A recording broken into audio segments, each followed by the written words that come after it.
Bangladesh has built an entire export portfolio based on cheap labor. The domestic industries also thrive on cheap labor. Both in domestic and export markets, Bangladesh competes in price-sensitive markets. Low price is the value that we deliver. To a certain degree, the dependence on cheap labor is caused by the need to create jobs for many unskilled men and women entering the labor force every year. We are looking for job-rich sectors. We are afraid of mass unemployment if we shift to high-value technology-driven industries. And our economists have spent the last several decades searching for international trade routes that offer incentives like the GSP facility. In short, we did not build the support system and the enabling environment that can help us take a paradigm shift. Global trade pretty much follows Heckscher-Ohlens's theory of factor endowment based on Ricardo's theory of comparative advantage. Countries export goods which absorb the abundant factor and import goods that absorb the scarce resources. Bangladesh exports goods that absorb cheap labor but imports goods that absorb capital. Factor endowments are, however, not static. Since 2013, China has shifted from a cheap labor or extensive growth model to a resource efficiency-based model. The shift to the resource efficiency-based model, an intensive growth model, is not rapid. It is triggered when there is a decline in surplus workers and an increase in wages in the high productivity sector. This squeezes the sector's profit, and investment in the sector drops. We reach the Lewis turning point, where the economy shifts from an extensive to an intensive growth model. Bangladesh has yet to reach this point, but it must escape from the conundrum of cheap labor. In other words, surplus labor needs to drop, wages need to rise. We are not reaching this point because we want to delay our path to it. Why? Because we are afraid. Why? Political parties capitalize on cheap labor for their benefit.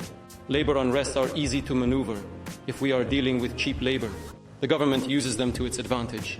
The opposition parties use them for their benefit.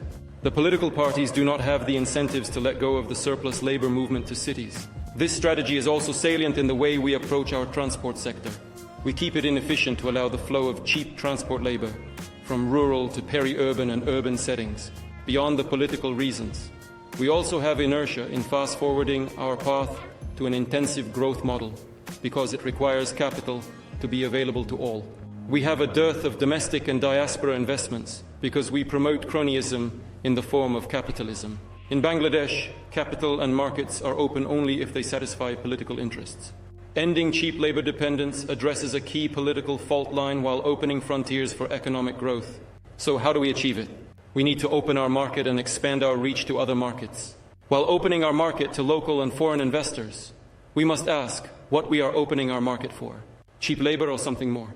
Investors are looking for land, ports, robust financial sector, assurance of political stability, limited bureaucracy, uninterrupted power supply, and faster connectivity.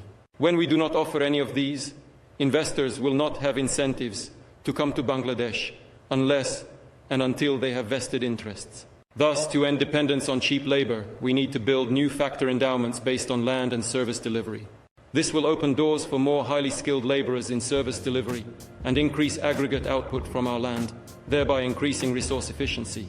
The next part of the equation is to find who we can partner with to improve our balance of trade, facilitate capital formation, and diversify exports. Specifically, we need to take measures that will enhance our balance of trade with our counterparts. To achieve this, Bangladesh needs to immediately assess the scope of integrating with ASEAN and other trade blocs.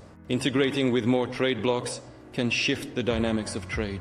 This can potentially open avenues to get into high-value export-oriented agriculture, aquaculture, and ocean fisheries. Furniture, light engineering, and shipbuilding industries can potentially see a boom. We already reached the Lewis turning point in agriculture as surplus labor has declined and the wage rate increased.